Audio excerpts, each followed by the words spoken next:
home when we outside. Go bigger, go home. Go bigger, go home. Big with it. Go bigger, go home. Yeah. Go bigger, go home.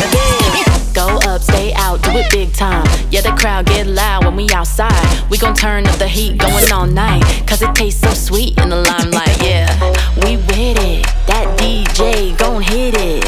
We committed. No, we never gon' quit. Go bigger, go home. Going up, do it worldwide. Make some room for me. Yeah, it's that time. Spin round, up, down, move side to side. Go bigger, go home when we outside. Go bigger, go home. Go bigger, go home. Big with it. Go bigger, go home. Yeah, go bigger, go home. Squat. You know, Charles, if you want to tell us a little bit about yourself, you know, what you like doing, where you're from, you know, how'd you get into cars? So I'm from Salt Lake. I've been here my whole life. I got into cars because my grandpa had a 1929 Ford Model A. And when I was about 13 or 14, I found it sitting on blocks. So then my brother and I got into it and we started restoring it. Fully restored that car. It's beautiful. I love that car. And then that led me to my next car. I bought a 1923 Ford Model T, fully restored that.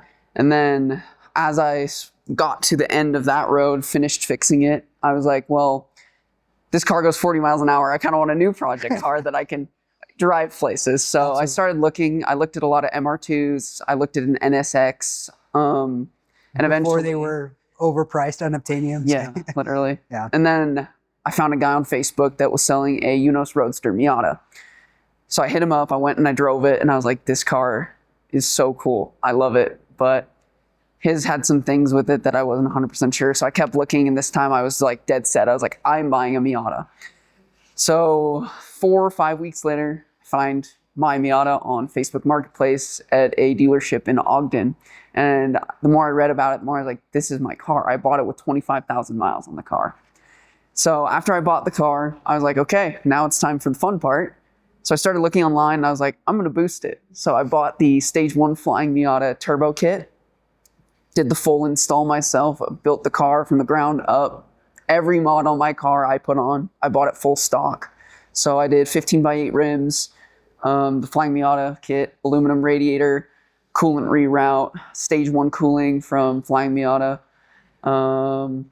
I added sound system, 2 8-inch subs, and that's where we're at now. I'm about to install a Link ECU in it, and I'll be pushing about, plan is near 14 pounds of boost. Holy smokes, dude, that's a lot. I'm on about 8 right now. So you're basically trying to double it. Yeah. Pretty much. No big deal. That's actually really cool. So you kind of mentioned a little bit, you restored a lot of older cars, you know, Yeah. a lot of like early 20th century, which is actually pretty incredible. What was that process like of you working on those cars, and how did it like translate to, you know, kind of the mechanics mindset that you've got now with working on your Miata? I learned quickly that don't start your bolts with power tools. That was the biggest one I learned. Snapped a head stud doing that. That was great. It really just gave me a great foundation because you can't get more simple than those engines. Like literally you can open the engine bay and it's just there. To pull the head off of a Model A or a Model T, it's literally, they're not even studs. They're bolts that go straight into the block. You just take them all out and pick the head off. So basically you can just like adjust the valves right there. Just like, oh yeah. You literally, well, I don't know. it has valves. Yeah, valves. I'm like, hold on. Yeah. Should Kind of. It has kind of valves. They're not overhead valves. They're in line with the cylinders. Yeah. Different technology. Old, really old. Really I have to bring it up here one time for you guys. That'd be actually pretty awesome. Going into depth a little bit about it, what is probably, if you could give like 3, you know, short, succinct answers of why you love the Miata so much, you know, whether it be the working on it or whatnot, what would be the 3 standout reasons why you convince somebody else to buy a Miata? You will not have any more fun driving one of these cars because if you make 400 wheel horsepower, go down a canyon with a Miata, the Miata is going to beat you every time because they corner like no other car. They handle. It's just the definition of like you and the road. You are driving. There's no traction control. There's no anything. It's just you are driving the car. It's manual. So one of our members of the group, he had an automatic Miata and he hated it so much. He asked me to help him. He brought it to my shop and we swapped it to manual because he hated it that much. So yeah, it basically just because of the driver's experience, that is why you love it so much. The driver's experience is unbeatable. to the point where I let one of my friends recently drive a Miata, and he has a Z06 Corvette. Come on, man. And he told me that he likes my car more than his. Wow. Okay. Maybe I just go test drive a Miata. Do it. Test drive a Forget Miata. my C6 that I want. Exactly. But buy a turboed Miata. For sure. That's awesome. So kind of as a wraparound, obviously you've done a lot of modifications to your Miata. It looks incredible. I mean, you're showing me the speaker system that you had in the back. I'm like, that's way too many speakers for the car. There's like 4 in a line. I'm like, you got some 8s and you got some 6.5s. I'm like, that's your whole setup. 2 more 6.5s in the doors. 2.5s in the headrests. 2.5s everywhere, right? Literally. That's so cool. But I guess to circle around to my question, with all the modifications you've done on your car, I mean, this is a very aftermarket tuned vehicle. Like you've done a lot of things on your own. Yeah. What are some trends in the automotive industry or just upgrades that you just think that people should be clowning on 24/7? I hate when people over camber and then slam their cars. Like if your tires are sitting at a 45-degree angle and you are frame rail to the ground, I'm like, it's like, I feel like it's a cry for attention almost. Yeah, totally. It drives me nuts. And combine that with underglow and you're done. you're just the stereotypical Honda driver. Stereotypical Honda driver. Maybe that's why we don't K-swap ours. There you go, exactly. For sure. So kind of following that up, are there certain things that people or Miata driver, or let me restart that question. So to kind of wrap that around, obviously there's a lot of clowns on the road with bagged and stance tires, right? It's kind of crazy. But are there anything in the Miata Enthusiast Club that you've seen over the last year or just in general with Miatas that you think mods that just look dumb or people just do that you don't think are very tasteful? Overly wide body Miatas. If you wide body the back so you can fit insanely wide like Corvette tires, why? You don't make the power to even spin those really. Like your speedometer is going to be super out of whack now. And now you have these giant, essentially drag slicks on the back of a 90 horsepower car. So unless if you turn off the air conditioner. Exactly. Like recently at Cars and Coffee, this most recent one, I saw a Miata and that one had a Corvette engine in it and he had really wide tires. Okay, but now that's justified. You have a Corvette engine and you're making 400 wheel horsepower. Okay. Valid. Don't do it if you're not making that power. If you don't need the wide tires, you don't do it. It doesn't look good. Right on. Cool. Well, is there any last remarks or anything you want to talk a little bit about your car personally, or anything you want to mention, or So interestingly enough, I have actually crashed that car. What? I crashed it. I'll give you guys pictures and you can show them. I was with them. I was having a really rough night. It was after Cars and Curry. I just wasn't in a great headspace, and we were like, "Oh, let's go do a canyon run." So now I'm angry, driving fast in the dark. I don't know if you know who Single T is on Instagram, but he runs American Fort Canyon like all the time. He's really good. Yeah. I was chasing him while mad. Yeah. And I ended up going off the road and piled up on top of a rock. Wow. And it totally bent my front control arm, smashed the radiator in. No engine damage, luckily. Yeah. Honestly, the damage was not a ton for what you did. For what I did. But yeah, I did. I crashed it and I fixed the car in 2 days. Wow. I called my work and I took time off and I went and found a control arm pretty quickly, luckily. There's a lot of parts available for those, yeah. And I got it all back together in 2 days and running again. That's incredible. So from stories like that, obviously, with a car that's, built with the enthusiast in mind, this is something you cannot be texting and driving on. Oh, for sure. You have to be locked in. This is, if you're going to be, you are with the road, basically. I think it's just kind of a good reminder is like, no matter where you are on the road, you should always be safe and not wrap yourself under a semi-truck or end up on a rock or around a tree. Also, do not drive angry and do dumb things like canyon runs with a guy that's way superior than you at driving. And he was in an NB Miata as well. Okay, so he had the same cornering, but obviously done it for years. Well, he had like welded diff and everything. He was like drifting, and I was like, I'm just keeping up. Yeah. Yeah. Well, cool. Charles, I really appreciate you taking some time with us. Thank you so much. It's been awesome. Asher, tell me about yourself. Like, who are you in the car scene? So, I don't know. This is my 92 Miata. This is kind of like my first car that I've owned. I had a 1998 Jeep Cherokee before this. It was a total beater. We love 90s Jeeps. I paid $1,500 for it. Had 240,000 miles. Totally rusted out. And then before I got this car, I had no idea what they were. I just saw them on Instagram and I was like, hey, that's kind of a cute, funny looking car. Yeah. I kind of want one of those. And so kind of slowly over the next year, I was like, I want this car. I'm going to start saving up and I'll buy one. So fun fact about this car is I picked this car up in Baltimore, Maryland for $4,500 with 90,000 miles on it. Bone stock, had nothing done to it. And I drove it the 2,400 miles home. Which is fun in a Miata. Mm-hmm. Yeah, it was a trip. Top down about 80% of the time, just cruising. That's the only air conditioning you need. Yeah. Well, taking it back for a sec. So you start with a Jeep, and now it's a background. I had a 98 Jeep Grand Cherokee. Oh, nice.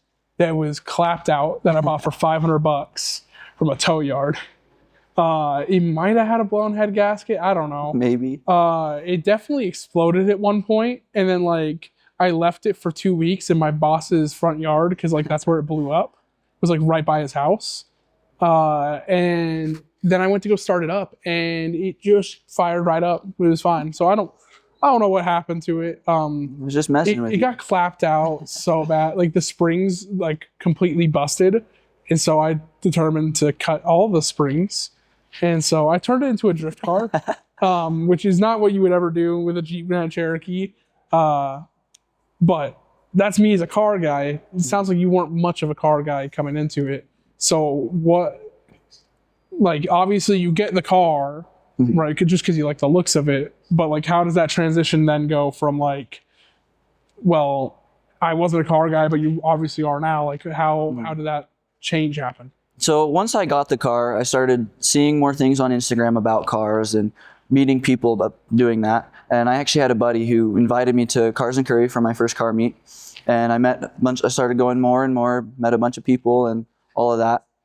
And it just kind of grew. And now my passion for cars is great. I love all things cars. The most niche cars I'll probably know.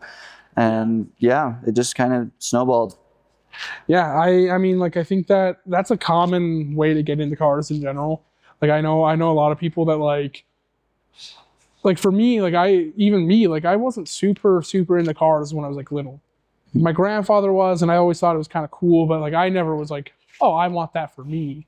Until I was 14, taking my lessons to get my permit, and I was wait, I could drive a car? That sounds pretty cool.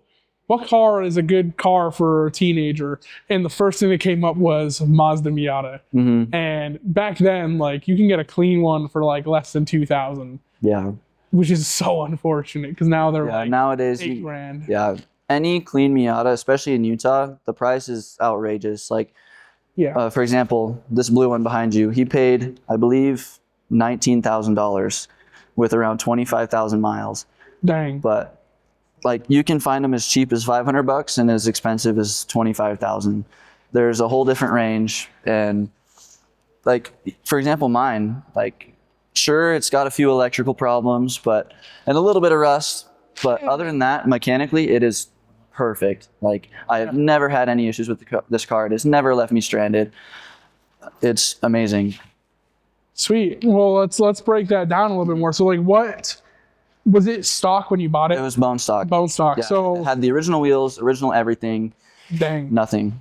So, with that being the case, then obviously you've done some stuff to it. Mm-hmm. What's kind of the overall mod list? Yeah. So the first thing I did with it is I believe I got my front lip first. This is actually my second one. I cracked this one 2 days ago. Drifting in the snow, right? Drifting in the snow, and after that, I got everything kind of all at once. I got wheels and tires, my Kansei K&Ps, and then I got a Super Miata brake upgrade kit, as well as the Flying Miata suspension kit. And that suspension kit, is that coilovers, or is that just a spring and strut? So it's the spring and strut. I opted to not go the coilover route because it's a daily driver, and I wanted to kind of keep that comfort, but still a little bit but sporty. just a little less rolly. Yeah. They're still adjustable. You can still adjust the ride height on them. There's just a snap ring you kind of move up and down. Gotcha. And you can still adjust the stiffness of them. And then, yeah, I've got stainless brake lines, upgraded brakes, and I picked up my hardtop a few months ago. I've done the single wiper mod. Yeah, I didn't even notice that until now. What's the benefit of the single wiper? Race car. Lightness. You have one less motor, one less Yeah. blade. Yeah. So, does it use just like a factory blade length? Or? Yeah, so it's the same blade, but if you take the arm on the wiper motor, you drill a hole under the factory hole, you rotate it 90 degrees, then you tip the wiper arm up and it'll get both sides. Huh. So That's an interesting.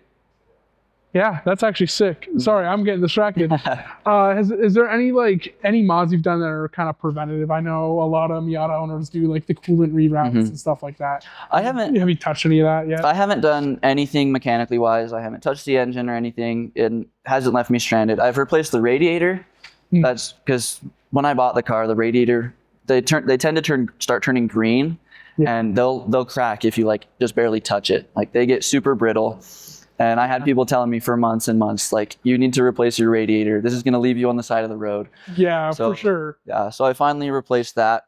I do plan on getting an aluminum one at some point, but I figured I didn't really need one yet. So yeah, no, I mean that's a pretty solid. Like if you're daily driving it, I know you also have some other Miata stuff in the works. Yes, I do. And that you're going a little crazier on. I do have a 1994 Miata in my backyard that is a turbo Miata that the previous owner blew up. Yep. So I'm kind of fixing that damage. I have a whole other engine that I'm using to rebuild that one because it did crack the block and the crank's bent, so it's not really usable anymore. That's a whole story. So yeah, so I'll be rebuilding that one over the next few weeks. Yeah. Well, I mean, like that's a pretty solid coverage on what you already have. What's the kind of future plans for this one? Like, so this one, I want this to be my show car that I can still take to the track if I want to. Gotcha. So I'll do a roll bar. I want to put this thing on air suspension, so I want bags. Okay. And then, so yeah, roll bar. I have a quick release steering wheel. I just need the hub and everything. And then, obviously, a new paint job. The paint's a little rough on this. Are you gonna keep it? I know you go by Casper on Instagram. Are you keeping it white? I am keeping it white. Okay, are you doing let's get into that. Are you doing something fancy like some pearl or something? I am gonna have a lot of pearl in the paint, a lot of metallic. I want it to be pretty. I'm also on the fence about doing a two-tone with a chrome hardtop.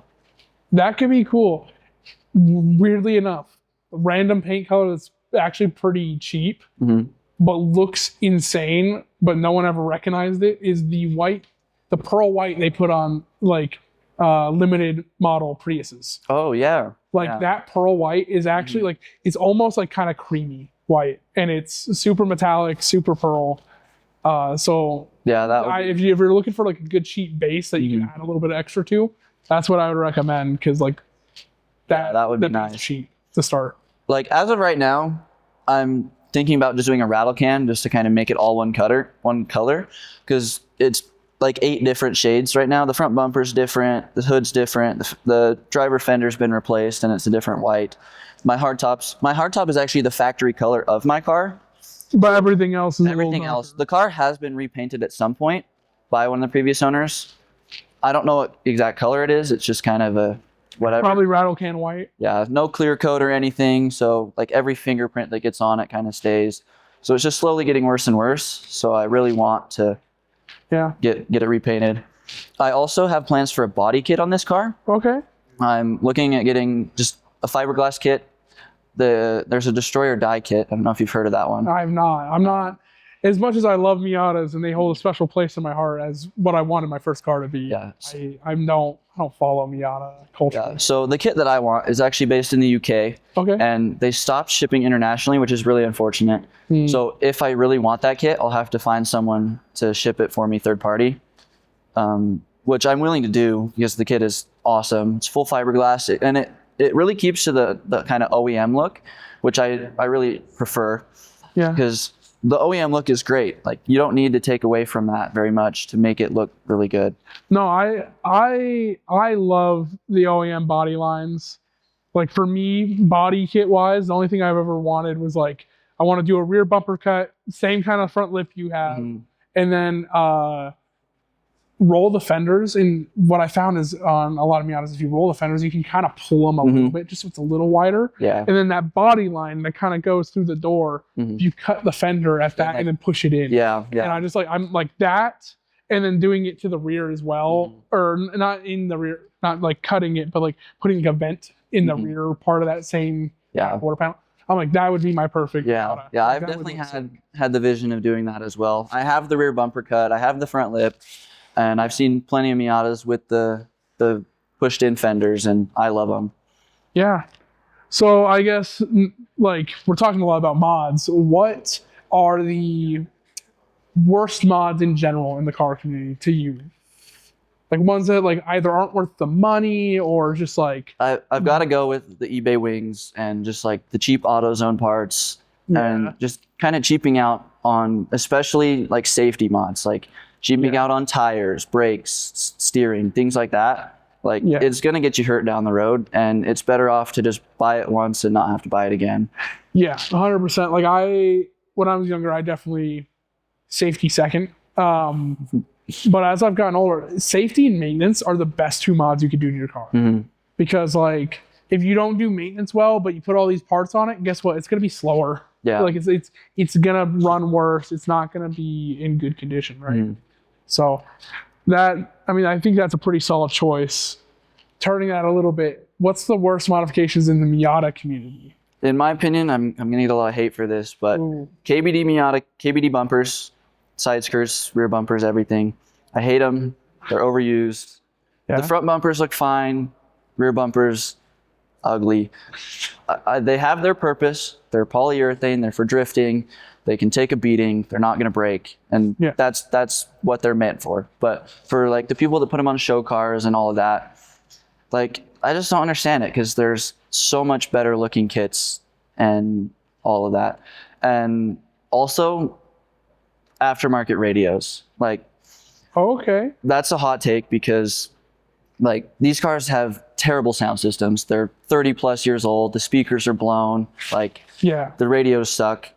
But I feel like from an interior perspective, like looking at the interior, it gives like a fighter jet kind of feel. Like it has the green lights everywhere, and all the buttons are tactile and everything. But when you put a big screen in there, I feel like it just takes away from that. I think that's fair enough. I think a mod I've seen somebody do that would probably be like right up your alley is they completely got rid of the factory system in their car. They went and got a 4-channel amp and then ran everything off the amp. And for the signal, they just had a Bluetooth box. And so the volume was controlled on their phone, and then like it just had Bluetooth audio. And that was your only option, but they didn't have to have a head unit or anything. It turned on when the car turned on. Like, I'd really like to do something with this, so I still have my sound system. But I really want to keep the original head unit. I'll talk to you after this, but I also think I've seen a guy who makes like modified factory style units that have like Bluetooth and like hands-free calling enabled and stuff. So you can have like some modern luxury with a factory look. But anyway, I think that's a great breakdown of what you've done. Is there any advice you'd have for somebody looking to get into the car community? You definitely don't have to spend a lot of money to have fun. Like this car is a perfect example of cheap fun. They are very easy to maintain. Their parts are super cheap, and like they're very reliable. People who say these cars aren't reliable are, I don't know what they're doing. They're doing something wrong, because it's a 90s Japanese car. They were built really tough. So getting just any cheap car, really, a cheap Miata, cheap Hondas, like just anything. And you can have fun in really any car. It doesn't have to be anything special. You don't need to be going 200 miles an hour to like have fun. I think the most fun cars at like your local Cars and Coffee or just in your like local groups are always the like stupid fun ones, right? Like if there's something dumb about it or something, like oh, hey, there's this dude with a Volkswagen Beetle who's strapped like $100 supercharger. Yeah. That's sick. I want to know that dude, Mhm. right? The dude that shows up in a Corvette ZR1, it's stock, it's Yeah. it's a Corvette, like it's cool, but not as cool as the dude with the supercharger Beetle, right? So Mhm. it Yeah. doesn't The quirks definitely make things unique and special. make it your own, make it fun, Mhm. make it ridiculous. Like that's fun. Yeah. So anyway, we can. Yeah, It's not locked. Go ahead, pop some hoods. His key works on my car. His car key works on my car. That's not No. good. But he's helped. I've locked my keys in my car before. Oh, Asher. You just got somebody else's keys. We put this. He had to wear a sticker on his cars. It's okay. Yeah, we like to go put stickers on each other's cars. He accidentally stole some stickers from a sex shop. He put them in his pocket and he put them on his car. Dude, the eBay motor just sitting there under the hood. Pretty much, yeah. Yeah, leave that down. It'd be really funny if you like were pretending to work on it, but you had a ratchet that was the wrong way, and so you were just moving the handle, but the top of the actual like. With the Let's put a socket. mic on a ratchet and just have him be cranking it the whole time. Yeah, like literally like hold the ratchet and go. Just Oh, I think somebody's leaking oil. That's him. Leaking oil? I also sometimes do that, but not as much. Somebody leaked some oil. I'm just letting them know. Hey, you might be a little leaky. Nick, tell me about yourself. Like who are you and like what's your history with cars? My history with cars mostly starts with my dad. An older Mexican guy. He definitely had his taste. He loved Japanese cars, but Okay.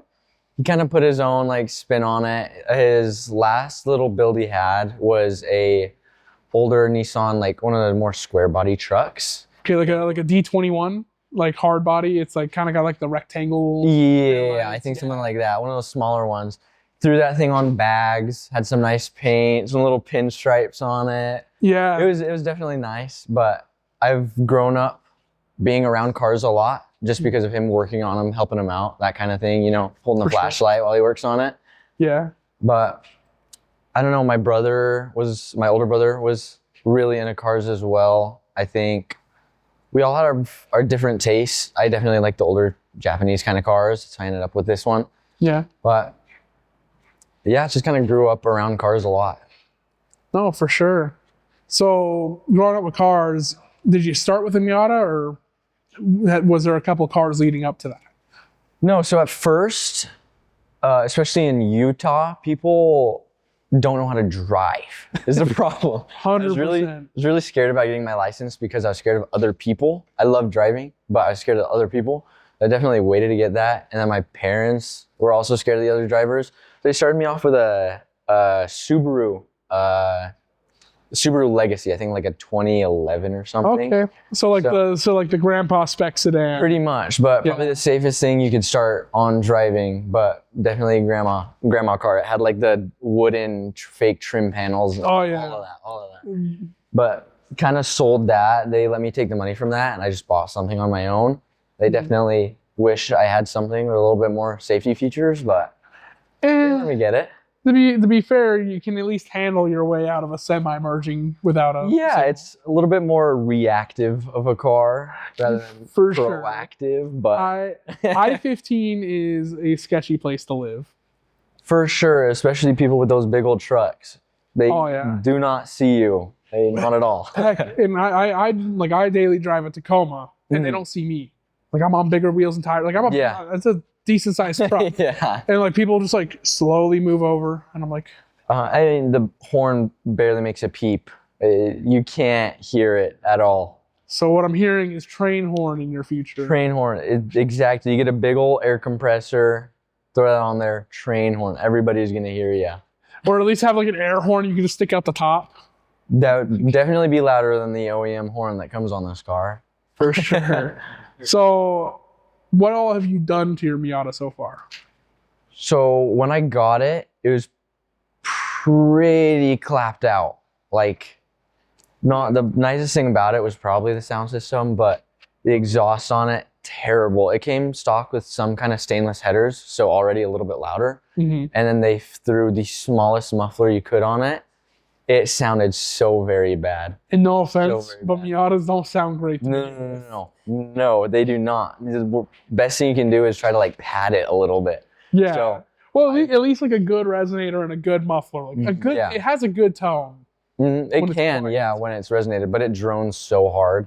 Yeah. So what I've done is just I threw a nicer like cobalt stainless steel exhaust on it. It's a dual tip, which Okay. it doesn't come with a dual tip. It's split, so you have to like cut a hole in the bumper. Still need to pretty it up a little bit, but that's it really. Threw some wheels on it. I had to repaint the bumper because the old owner hit it into her friend's car the same week I went to buy it, which cracked the paint on it. Yeah. So it didn't break the bumper, but left me with a good paint chip on it for a while there. Yeah. But I mean, stuff happens. Stuff happens, yeah. Especially when you're careless. Yeah. Women drivers. Just kidding. We're cutting. Not saying no about that. Cut that. Okay. So like, what are the plans for the future of the car? Like, what's the Before I want to make more power, it's at 150 something thousand miles. I do want to rebuild the motor before I boost it or something. That is the end goal, to have a little bit more of a race car, but still like a nicer daily. Won't run Yeah. it too fast, but it's definitely not fast as it comes. Yeah, for sure. I mean, like 200 wheel on a Miata though is plenty. Yeah, that's Plenty quick. very good. It would make about like a horsepower per 10 pounds. That's a pretty even amount. Yeah. Like you would not be in a bad place. No, not at all. You can definitely merge a lot quicker with 200 horsepower. Yeah. So okay, turbo, potential engine rebuild. I do want to repaint it as well. The name is Umbreon MX-5, which the colors of the Pokemon Umbreon are like yellow and black. So Yeah. black and gold is kind of what I've aimed for. Painting is a little bit more expensive, but maybe For sure. paint it, wrap it black, something like that would be pretty cool. Yeah, like a metallic black would be sick. Yeah, especially with some like flake in the paint, something just to make it a little bit more unique. Yeah, Be for pretty sure. cool.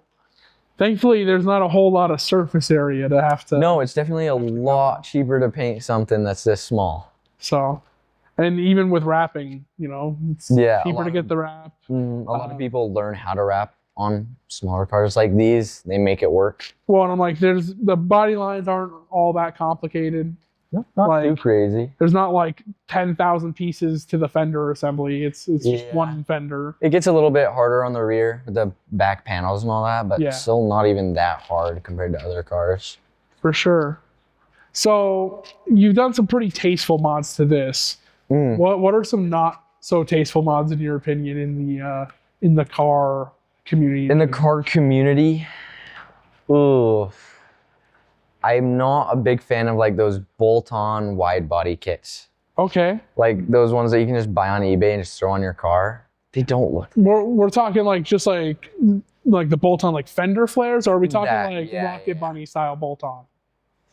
No, just like fender flares, that kind of thing. I don't think they look good. I mean, custom wide body kits can look amazing, especially when, I don't know, it's a more aggressive look to it. You can make it look great, but just throwing on some like wider over the wheels a little bit kind of thing, they don't look good to me. Yeah, the only car that can pull it off, and this is my hot take, only car that can pull it off is the Datsun 240 through 280Z.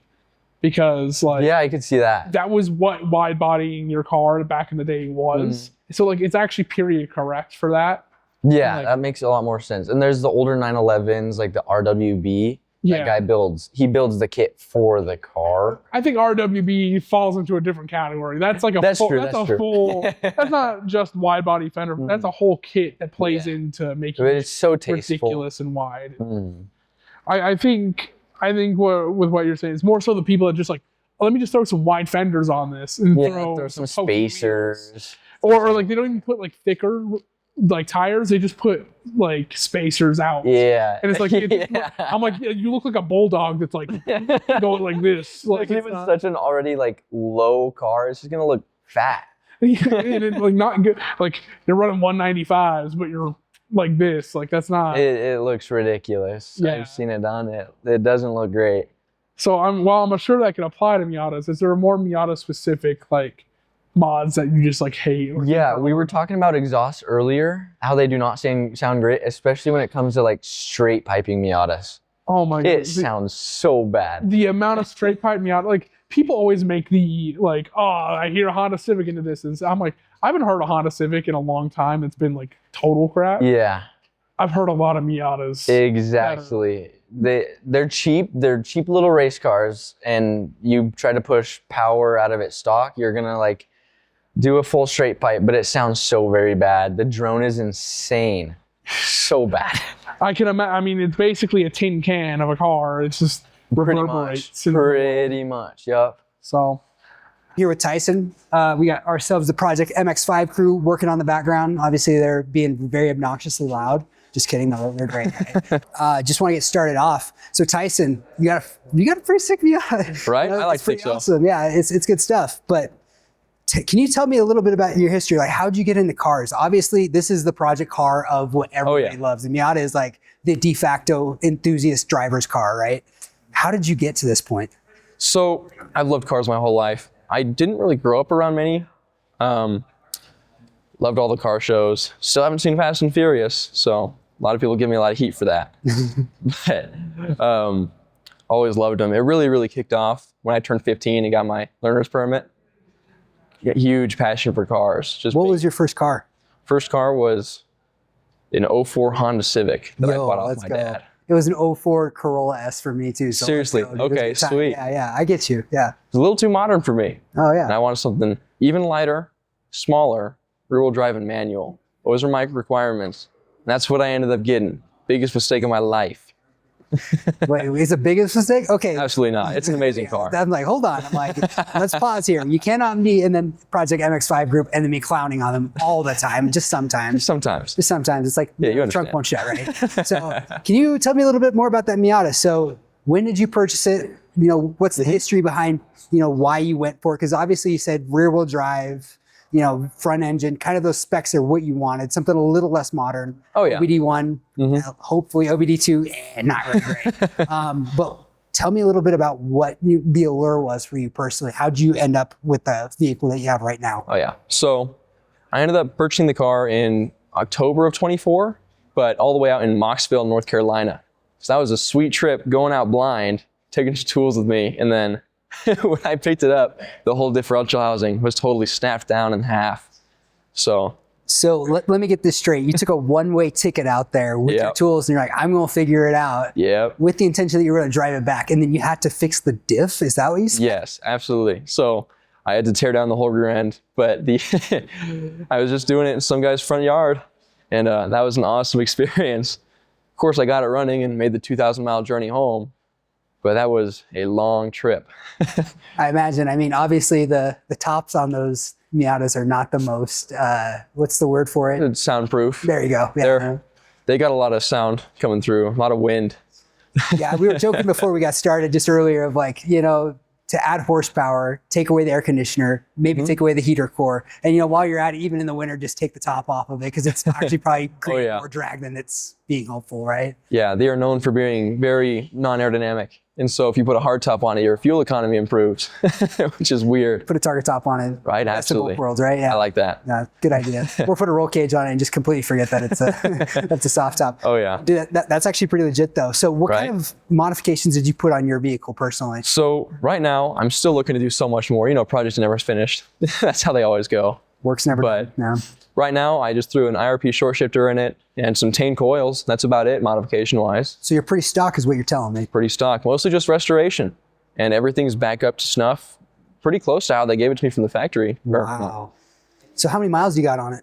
I'm at 320,000. That's pretty wild. Well, the crazier part to me is that I have the least lifter tick out of most of the group.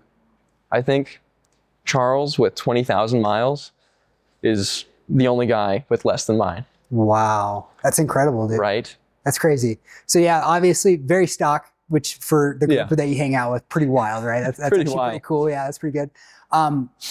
You obviously are being very tasteful and deliberate with how you restore and work on this car.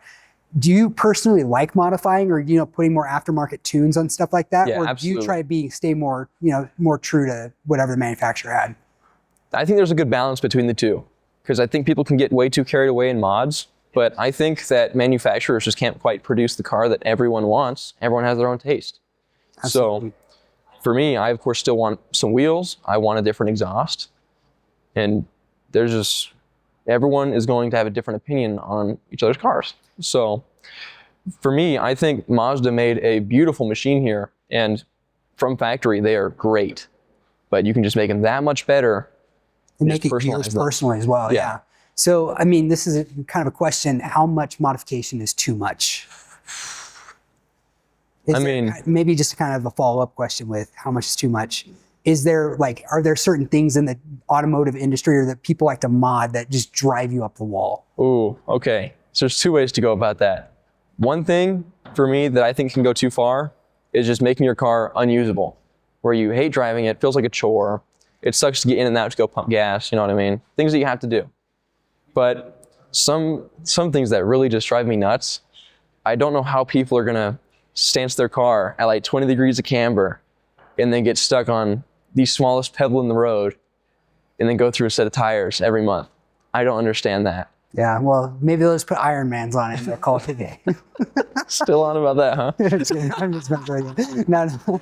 Hey, Get the Walmart special tires. Walmart special's where it's at. No, absolutely. How fast do you want to go? Yes. Burnouts? Yes. Walmart can do it for you. See, if I'm on fancy tires, I'm not gonna have fun. I'll be like, oh, I don't want to get rid of my fancy $800 tires. Absolutely. If you're gonna go out and get a set of P40s or something for the winter, and you just like if you're gonna get the fanciest snow tire and you're gonna go drifting in them, they're not gonna last very long. Oh yeah. So why don't you just get decent studded tires and just call it a day, right? It's like, yeah. And I think that just kind of harkens back to what you said earlier. It's like if you're going to get a vehicle, you want to be able to drive it and not feel like it's a chore. For me, I was joking about this. I drove a Tesla and I put the nicest tires on it. And I was so mad because I had so much fun with it, but I ended up blowing like $7,000 a year on tires. Shoot. Just because I was burning through every 10,000 miles. I was like, dude, this sucks. And launch. It's like the microwave. It's like, oh yeah, I can go to 0 to 60 and super fast, but what else? It doesn't really do much past that point. It's an electric car, not so much fun for the driver experience. Yeah. My point being with that is like, if it becomes kind of not fun to drive, whether to your pocket for your wallet, oh yeah, or just tediousness of it's not a fun thing because you're always working on it more than you're actually driving it. I do agree with you on that sentiment. It's like you got to be willing and have a good time driving it. And if that means you have to cheap out, not necessarily cheap out, but yeah, if it's going to be more cost effective, then why not? Yeah. So if it ever costs too much, you're not going to drive it, and if you're not going to drive it, you're never going to have fun. Yeah. And at that point, it's just... Why do you have it? Yeah, why do you have it? Yeah, sell it. Go get a Corolla. Get a Corolla. Yeah, or something lame. I'm just kidding. I don't think, for the record, I think the GR Corolla is pretty legitimate, guys. We're not trying to go for hot takes just yet. Just yet. Just yet. For what it's worth. I guess we're there, right? As far as your Miata, you've been very, deliberate about restoring your car.